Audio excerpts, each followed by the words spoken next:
இன்னொரு cream apply பண்ணணும். Cutting முடிச்சிடலாம், முடிச்சுட்டு அப்ளை பண்ணுவோம். பேர்டு இந்த திக் இருக்கட்டும். ஓகேவா? சரி. ஃபேட் அப்படியே இங்கே எப்படி 0 பண்ணி மேலே அப்படியே இது பண்ணிடலாமா?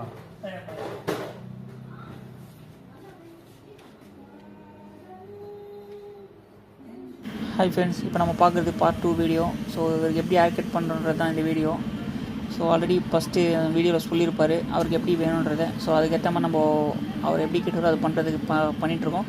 ஸோ வீடியோ கொஞ்சம் ஃபாஸ்ட்டாக தான் போகும், டைம் இல்லை. ஸோ அதனால் எனக்கு ஃபுல் வீடியோ போட முடியல, தப்பாக எடுக்காதீங்க. ஃபஸ்ட்டு எப்படி பண்ணியிருக்கோம் அப்படியே சும்மா வாயிலே ஒரு ரஃபாக சொல்லிடுறேன். 2:1.50 அப்படின்ற ஆர்டரில் பண்ணியிருக்கேன். சைடு பார்ட்டிஷன் எப்பவும் போல் நம்ம லைன் மாதிரி போட்டு மேலே ஒரு மீடியமாக லென்த் வச்சு கட் பண்ணியாச்சு. ஸோ சைடு செக்ஷன்லாம் எடுத்தாச்சு. ஸோ நெக்ஸ்ட் வீடியோவில் இவருக்கு பியர்ட் செட் பண்ணுறது ப்ளஸ் இன்னும் ஒரு க்ரீம் பெண்டிங் இருக்குது இவருக்கு. அதை அப்ளை பண்ணிட்டு ஃபைனல் அவுட்புட் எப்படி இருந்ததை பார்த்து லைக் பண்ணுங்கள்.